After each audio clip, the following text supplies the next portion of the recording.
예, 제 169차 원내대책회의를 시작하도록 하겠습니다. 오늘은 평상시와 달리 이계호 정책위 의장님 말씀부터 듣도록 하겠습니다.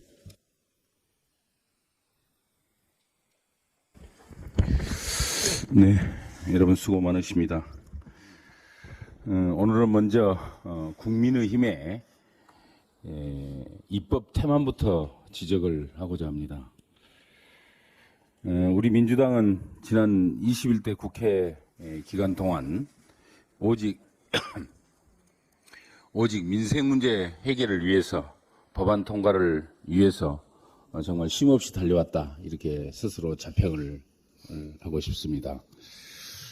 우리 민주당이 이렇게 민생을 위해서 뛸 때 그동안 국민의힘은 어떤 길을 걸어왔는가에 대해서 한 광고 문구를 제가 인용을 해서 말씀을 드리도록 하겠습니다. 광고 문구에 아마 보셨을지 모르겠습니다만 이런 문구가 있습니다. 아무것도 안 하고 싶다. 이미 아무것도 안 하고 있지만 더 격렬하게 아무것도 안 하고 싶다. 기억하실지 모르겠습니다. 저는 이 문구가 지난 21대 국민의힘의 입법 태도를 가장 적나라하게 보여주는 그런 문구가 아닌가 생각을 합니다. 21대 국회 내내 국민의힘은 입법부로서의 입법 업무 태만, 그리고 국민의 대표로서의 직무유기, 또 국민의 눈높이가 아닌 오직 용산만 바라보는 국민 기만 행태를 완전하게 보여주었습니다. 정부 여당은 국민이 피 맺힌 절기로 호소를 했던 참사의 재발 방지와 진상규명을 위한 이태원 참사특별법, 선구제 후 구상이 포함이 된 전세사기특별법, 이러한 민생 법안들 정말 잔혹하게 외면을 했습니다.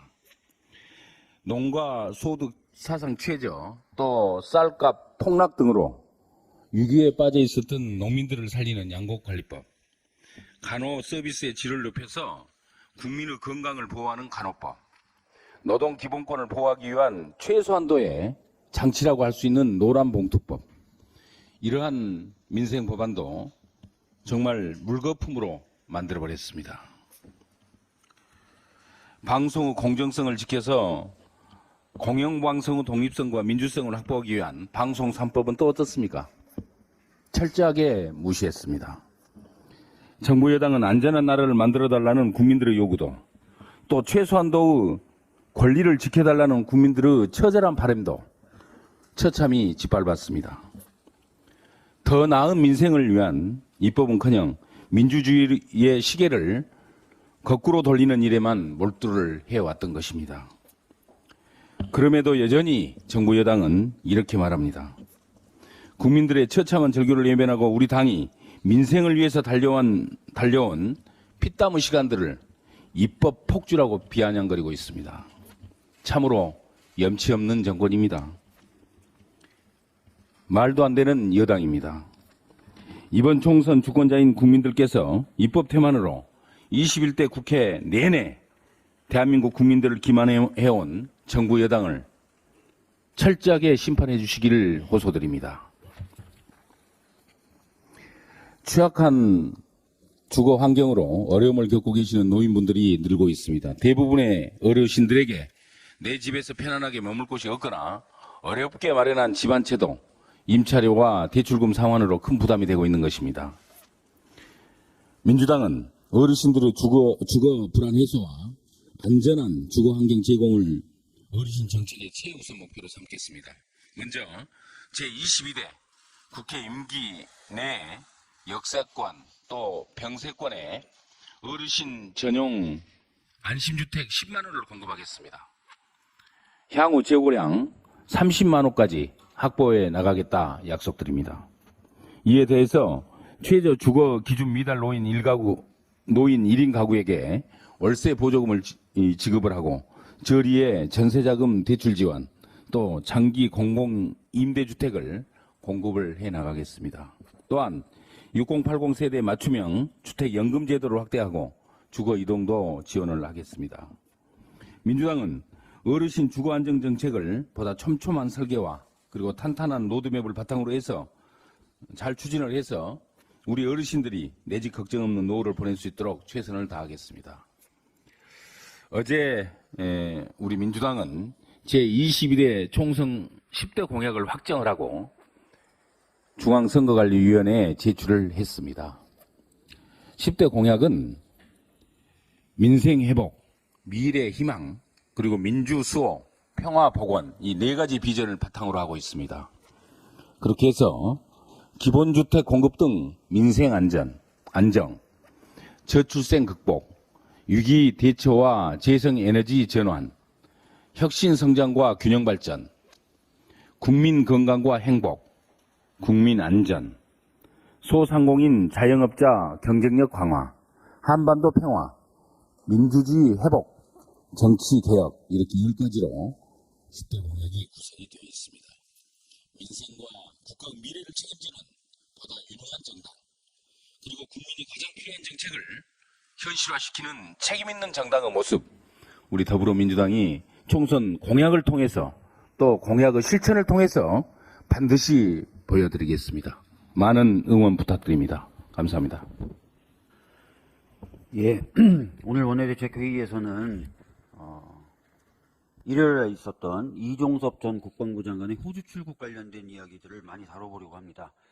그래서 이용선 외통위 간사님 우선 말씀 듣도록 하겠습니다. 예, 이용선 외통위 간사입니다. 먼저 외통위 간사로서 이종섭 전 국방장관 호주대사 임명에 대해서 강한 유감을 표합니다. 장관에서 물러난 지 불과 5개월 만에 호주대사로 임명되었습니다. 그런데 상대국 대사회 직급에 맞춰서 실일국장급이 임명되었던 외교 관례에 벗어난 비상식적 인사입니다. 방산협력을 위해서 국방장관 출신을 임명했다는 정부 여당의 설명도 구차하기 짝이 없습니다. 그런 이유라면 방산 최대 수출국인 폴란드 대사로 임명해야 되지 않겠습니까? 호주는 방산 위에도 핵심 광물, 수소, 우주과학 등 여러 가지 협력을 다변화하고 있는 중입니다. 이종석 장관은 이런 분야에 문외한이나 다를 바 없는 사람입니다.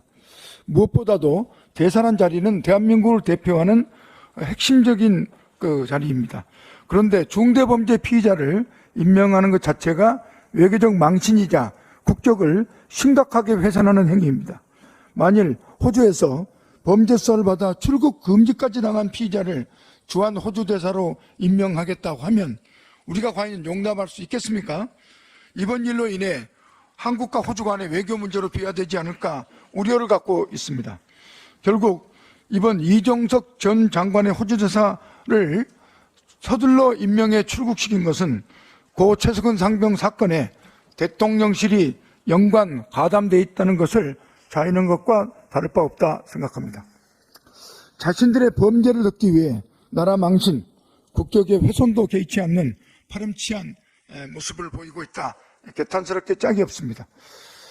윤석열 대통령은 이제라도 이종석 전 장관의 호주대사 임명을 즉각 처리하고 특검을 수용할 것을 강력히 촉구합니다. 이종석 전 장관 역시 스스로 물러나 수사에 적극 협조할 것을 요청합니다. 민주당 외교통일위원들은 국회법 제52조에 따라 3월 14일 외통위 소집을 요구하였습니다. 이종섭 전 장관의 호주대사 임명 과정을 철저히 따지고 책임자 문책을 강력히 요구해 나갈 것입니다.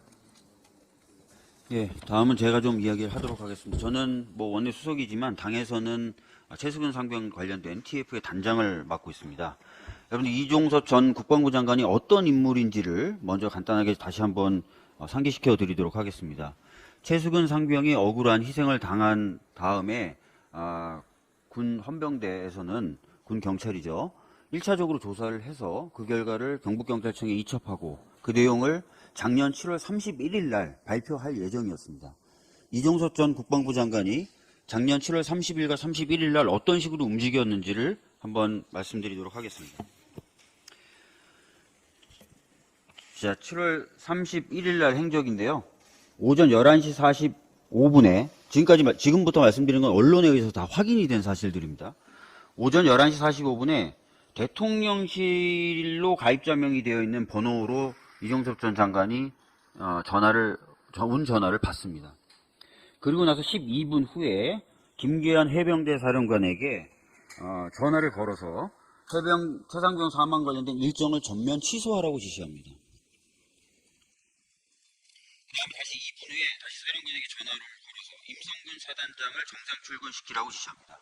아시다시피 이때까지는 임성근 사단장에게 책임이 있다는 이유로 직무를 배제시켰었거든요. 그걸 원상 복귀시키라는 지시를 내린 겁니다.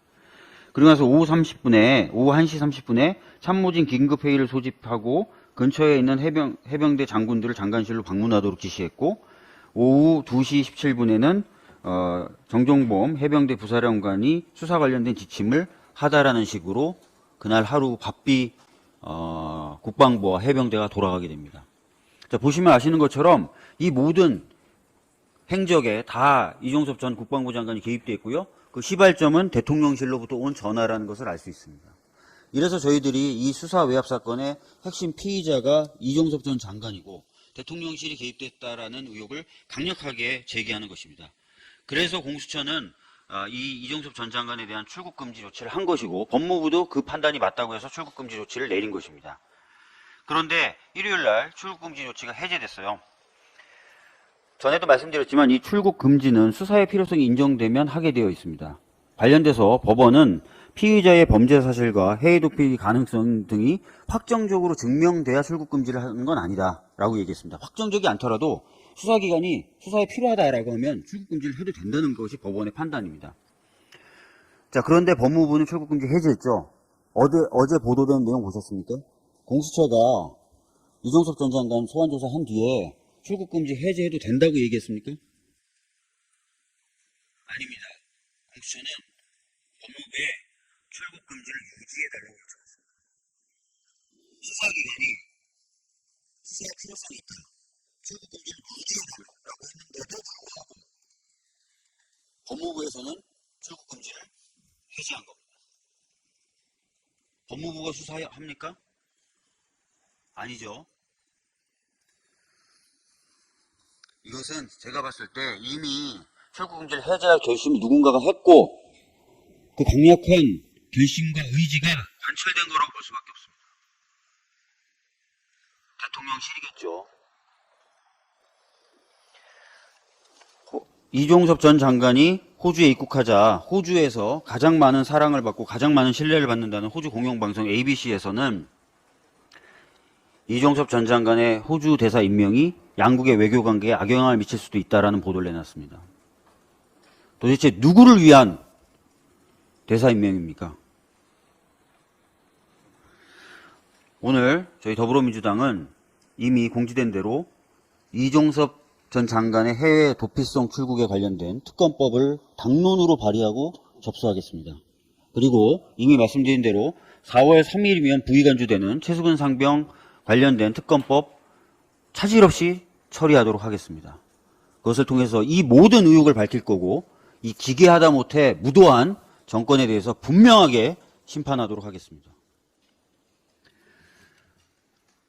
다음은 홍성국 의원님의 경제브리핑 듣도록 하겠습니다. 개혁은 불편합니다. 시간이 오래 걸립니다. 효과가 나타날 때까지는 많은 인내가 필요합니다. 지금 정부 여당의 총선 정책을 보게 되면 전부 다 미루고 있습니다. 어제 그 논란 많던 ELS 관련돼서 처리 방안이 나왔는데요. 정책 책임, 감독 책임 전혀 없습니다. 시간을 미룹니다. 그리고 민간한테 이걸 자율로 금융기관과 투자간에 관계를 하게 되면은 각 개별의 소송이 붙어서 엄청난 시간이 필요합니다. 이거는 4월 10일까지 미루겠다는 얘기죠. 주식시장과 관련해서 밸류업 프로그램도 요즘 쑥 들어갔죠. 할 게 없거든요. 갑자기 만들어낸 정책입니다.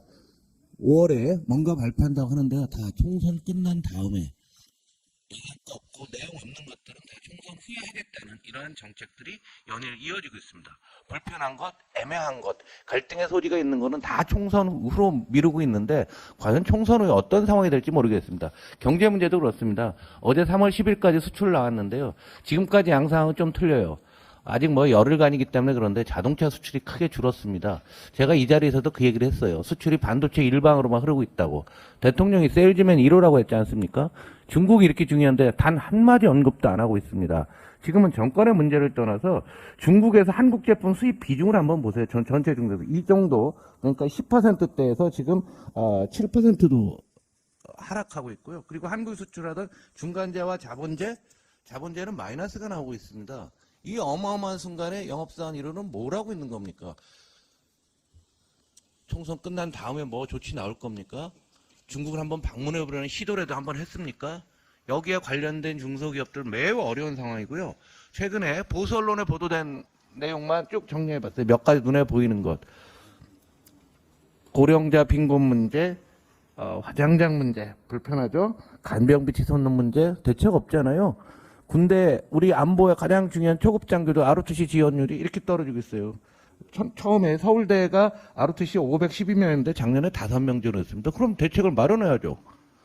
벤처 투자 감소, 연 3만 % 이자를 물리고 주식시장에서는 관리 대상 종목들 아무 손도 안 대고 있습니다. 그러고 나서 귀에 듣기 좋은 내용을 전국을 돌아다니면서 얘기하고 있습니다. 어제는 드디어 백두대간에 뭐 케이블카, 야영장 마구 개발하겠다고 얘기를 하고 있습니다.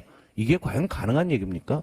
우리 현명한 국민 여러분들은 잘 판단하실 거로 생각됩니다. 돌이켜보면 21세기 들어서 한국의 잠재 성장률은 5.4에서 지금 1.7까지 하락했습니다. 미국보다 낮았습니다. 이거는 여야 모두의 책임입니다. 이건 특정 정당의 모습이 아니라 국가 전체를 어렵지만 새롭게 개혁해야 된다라는 의미를 가지고 있고, 이번 총선의 민심의 저변에는 바로 한국을 다시 바로 세우고 다시 성장할 수 있는 공약을 제시하는 이러한 정당에 국민들은 분명히 투표할 것이라고 생각합니다. 저희가 내놓은 오늘 10개의 총선 공약들 꼼꼼히 살펴보시면 먼 안목으로 긴 그림으로 한국을 다시 만드는 설계도가 포함되어 있다는 점을 말씀드립니다. 경제는 민주당입니다. 예, 다음은 강준현 원내부대표님 발언 있겠습니다.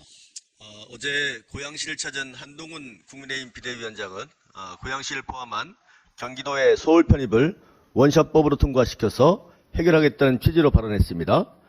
지난번 김포의 서울 편입을 꺼낸 데 이어서 이번엔 고양의 서울 편입을 고려하는 것입니다. 뭐로 가도 서울만 가면 된다는 말처럼 표만 주면 서울만 던지면 된다는 생각입니까? 한동훈 위원장의 그 얕고 단순한 수준의 경악할 따름입니다. 정작 지방을 등한시하는 윤석열 정부의 행태는 더 심해졌습니다. 윤석열 정부는 올해 세종시의 지방교부세를 지난해보다 170억 원, 교육재정교부금은 1,960원이나 삭감했습니다. 세종시의 재정특례를 연장하는 법안이 지난해 말 국회를 통과한 사실조차 무색하게 만들었습니다. 행정수도이자 국가균형 발전의 상징성을 지닌 세종시까지 소외시킨다는 것은 그만큼 윤석열 정부와 국민의힘에겐 지방을 살릴 의지가 없다는 방증입니다. 그러면서 또다시 메가 서울을 만들겠다며 여당의 수장이 헛된 망상에 불을 지폈습니다. 우리 국민은 현명합니다. 단순히 서울이라는 도시의 환상론만 심어준다고 표를 주지 않습니다.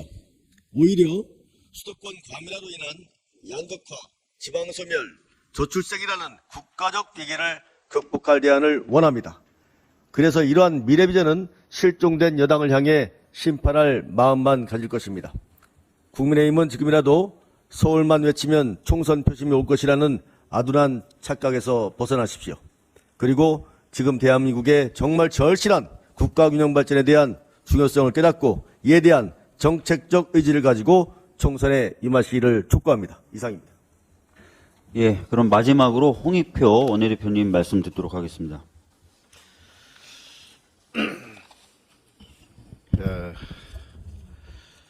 앞서 이종섭 전 장관의 해외 도피 관련돼서 많은 지적들이 있었습니다.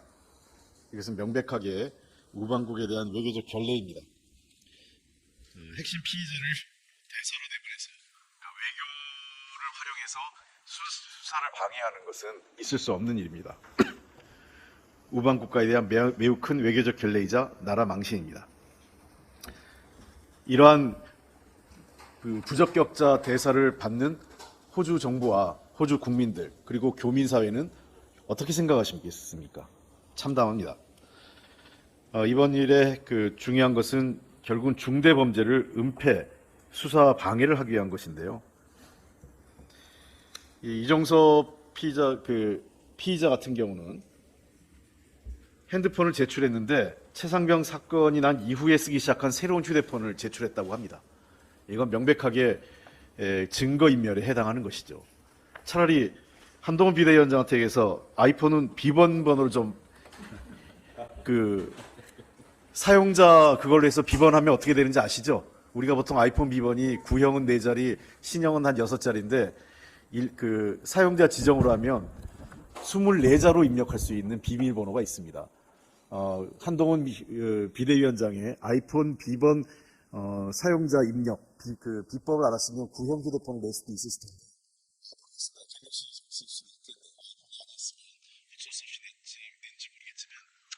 이게 뭡니까? 이런 정도면 통상 검찰에서 얘기하는 증거인멸. 그리고 이런 사람을 도주를 방치했습니다. 더군다나 수사기관인 공수처에서 반대 입장을 제시했음에도 불구하고 이렇게 했다는 것은 있을 수 없는 일입니다. 더불어민주당은 이번 사건에 대해서 관련 상임위를 열고 이 국기문란 행위에 대해서 철저히 진상규명과 함께 특검법은 물론이고 외교부 법무부의 관련자 전원을 장관을 포함한 관련자 전원을 고발 조치 그리고 관련 장관에 대한 탄핵도 적극 검토하겠습니다. 노자에 있는 한 구절로 윤석열 정부에게 한마디 드리겠습니다. 천망회해 소위불능입니다. 하늘의 그물은 크고 커서 엉성해 보이긴 하지만 빠뜨리지 않습니다. 그 얘기즉슨 하늘은 반드시 벌할 사람은 벌을 한다는 뜻입니다. 본인들이 지금 권력을 갖고 있어서 진실을 은폐하고 범죄 혐의를 막아낼 것 같지만 그것은 시간에 비례해서 진실의 크기는 더 커지고 범죄의 무게는 더 확대된다는 의미입니다. 언젠간 벌 받을 겁니다. 총선 전 마지막 원내대책회의입니다. 더불어민주당은 선대위 출범을 통해 총선 승리에 모든 역량을 쏟아 부을 것입니다. 함께 고생해 주신 우리 정책위 이계호 의장님을 비롯해서 박주민 유동수 수석님 그리고 모든 원내 부대표단 여러분 감사합니다. 그리고 또 저의 빠른 말 취재하시느라 고생하신 언론인 여러분께도 감사드립니다. 비상한 상황 속에서 원내대표로 선출되어 쉼없이 달려왔습니다. 짧다면 짧고 길다면 긴 시간이었지만 단 하루도 쉬운 날은 없었습니다. 그럼에도 큰 과오 없이 지금까지 올 수 있었던 것은 동료 의원님들과 당직자분들 그리고 당원과 국민 여러분의 성원 덕분이었다는 것을 잘 알고 있습니다. 원내대표로서 더불어민주당이 단결과 통합으로 총선 승리의 기틀을 마련하는 것을 최우선 목표로 두었습니다. 누구나 승복할 수 있는 원칙과 기준에 따라 일하고자 했습니다. 부족함도 있었지만 당원과 국민 여러분이 이런 노력을 알아주실 것으로 생각합니다. 이 과정에서 우리는 강서구청장 보궐선거를 통해 민심의 무게를 새삼 깨달았습니다. 민생과 미래를 망치려는 대통령과 여당에 맞서 R&D, 새만금, 지역사랑 상품권 예산 등을 복원해 국민께 돌려드리는 성과도 있었습니다. 많은 노력을 기울였지만 국민과 진실을 거부하는 대통령과 여당의 비정함에 분노하기도 했습니다. 성과도 작지 않았지만 그만큼 아쉬운 일도 많았습니다. 그러나 이제 모든 평가를 국민에게 맡기고 민심의 바다로 나아가려고 합니다. 사랑하는 더불어민주당 당원 동지 여러분, 이번 총선은 윤석열 정권을 심판하고 민생, 경제, 민주주의를 다시 살려내야 하는 매우 절박한 선거입니다. 여기에 민주당이 유일한 대안정당으로 중심 역할을 해야 합니다. 그동안 우리 당을 지켜오신 여러분들이 바로 이번 총선 승리를 만들어낼 주인공입니다. 민주당이 반드시 하나 되고 단결해서 국민의 마음을 모을 때 승리할 수 있습니다. 이 절박한 선거에 승리하지 못한다면 이는 단순히 민주당의 패배가 아니라 역사에 죄를 짓는 일이 될 것입니다. 그래서 간절히 호소드립니다. 하나 되는 민주당, 더 큰 힘으로 국민과 함께하는 민주당이 될 수 있도록 이제 힘을 모아주시길 부탁드립니다. 민주당은 어떤 개인의 정당도 특정 계파의 정당도 아닙니다. 민주당에는 대한민국을 만들어 온 우리 모두의 피와 땀이 함께하고 있습니다.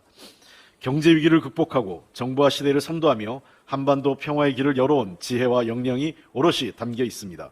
바로 당원 여러분이 자랑스러운 민주당을 만들어 오셨습니다. 우리 모두 힘을 모아야 할 때입니다. 생각과 의견이 다를 수 있습니다. 그러나 우리 모두 민주당입니다. 여러분께서 만들고 지켜오신 민주당은 차이와 다름을 통합의 에너지로 삼아 하나 되는 힘으로 여기까지 왔습니다. 민주당이라는 자랑스러운 지붕 아래서 함께하는 동지들을 품어 더 큰 민주당을 위해 나아가 주십시오. 단결하는 민주당의 정신으로 반드시 승리하겠습니다. 그리고 존경하는 국민 여러분, 지금 대한민국은 큰 위기에 처해 있습니다. 윤석열 정부 2년 만에 민생과 경제는 파탄 지경입니다. 고금리, 고물가로 아무리 열심히 일해도 삶은 나아지지 않고 아이들과 청년들은 미래를 꿈꾸기가 두려운 세상, 어르신들이 건강하고 품격 있는 노후를 바랄 수 없는 형편에 내몰리고 있습니다. 국민을 위해 일해야 하는 대통령과 정부는 자식을 잃은 억울한 국민은 외면하고 자신들의 범죄 의혹을 숨기기 위해 핵심 피의자를 해외로 빼돌리는데 권력을 남용하며 국격만 한없이 추락시키고 있습니다. 대한민국이 이렇게 주저앉을 수는 없습니다. 이번 총선은 대한민국이 미래로 가느냐, 과거로 뒷걸음치느냐, 공정과 상식의 나라로 가느냐, 반칙과 불의가 판치는 사회로 가느냐를 결정할 것입니다. 존경하는 국민 여러분, 부족함도 많고 실망을 드리기도 했지만 민주당은 대한민국의 내일을 다시 일으켜 세울 유일한 대안입니다. 오만과 독선으로 국민의 삶을 벼랑으로 끌고 가는 윤석열 정권을 심판하지 못한다면 대한민국은 어쩌면 다시는 일어설 수 없는 지경에 빠질 수도 있습니다. 민주당이 더 잘하겠습니다. 국민과 함께하겠습니다. 국민이 주시는 질책도 피하지 않고 달게 받아 변화하겠습니다. 이번 총선은 반드시 민주당과 함께해 주십시오. 국민의 삶을 위해 열심히 준비해온 민주당과 함께 국민이 승리하는 총선으로 만들어 주십시오. 저도 서초에서 다시 희망을 만들어내기 위해 최선을 다하겠습니다. 모두가 험질하고 어려울 것이라고 말합니다. 그러나 저는 그 말을 믿지 않습니다. 국민의 상식과 눈높이는 다르지 않기 때문입니다. 대한민국 어디서나 대한민국은 똑같습니다. 윤석열 정권의 실정과 실망한 민심과 함께하겠습니다. 권력의 오만함과 무도함을 물리치고 다시 자부심과 희망을 되찾고자 하는 국민과 함께하겠습니다. 반드시 다시 희망을 갖고 돌아오겠습니다. 서초의 선택이 민주당의 승리의 마중물이 되고 대한민국 변화의 시작이 될 수 있도록 모든 것을 바치겠습니다. 그리고 출마하시는 민주당의 모든 후보들께서 국민의 선택을 받으시길 진심으로 응원합니다. 또한 대한민국의 승리를 위해 함께 힘쓰실 모든 분들의 건승도 기원합니다. 총선 이후 다시 힘차게 원내대책회에서 만나기를 진심으로 바랍니다. 고맙습니다. 네, 이것으로 원내대책회의를 마치고 총선 후에 뵙겠습니다. 네, 건강하세요. 감사합니다.